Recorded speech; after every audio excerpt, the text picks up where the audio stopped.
खबर शामिल करेंगे। सुप्रीम कोर्ट में मखसूस नशिस्तों का केस, नजरसानी दरखास्तों की मंजूरी का तफसीली फैसला जारी। मुकम्मल इंसाफ का इख्तियार इस्तेमाल करके पीटीआई को रिलीफ नहीं दिया जा सकता। आर्टिकल 187 का इस्तेमाल इस केस में नहीं हो सकता था। इसी पर मज़ीद बात कर लेते हैं। हसीब मलिक हमारे साथ मौजूद है। जी हसीब, आगाह कीजिएगा। ये मखसूस नशिस्तों से मुतालिक केस है जो कि सुन्नी इत्तेहाद कौंसिल की जानिब से दरखास्तें दायर की गई थी। उसके ऊपर नजरसानी दरखास्तों की मंजूरी का ये तफसीली फैसला जो है वो जारी किया गया है।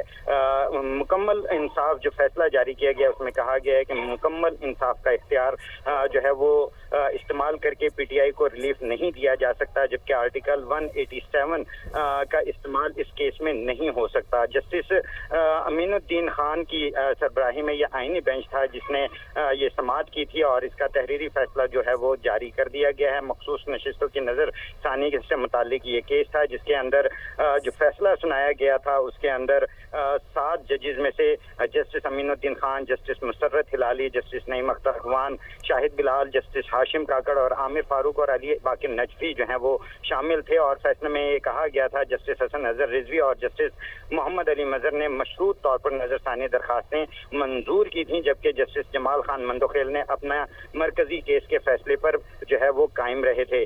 जस्टिस मोहम्मद अली मजहर की जानिब से जो है ये कहा गया था और जस्टिस हसन अजहर रिजवी की जानिब से कि अक़लियती फैसले में कहा गया है कि इलेक्शन कमीशन रिकॉर्ड देकर तय करे कि किसकी कितनी मखसूस। ठीक है, तय किया जाएगा। बहुत शुक्रिया हासिब आपका।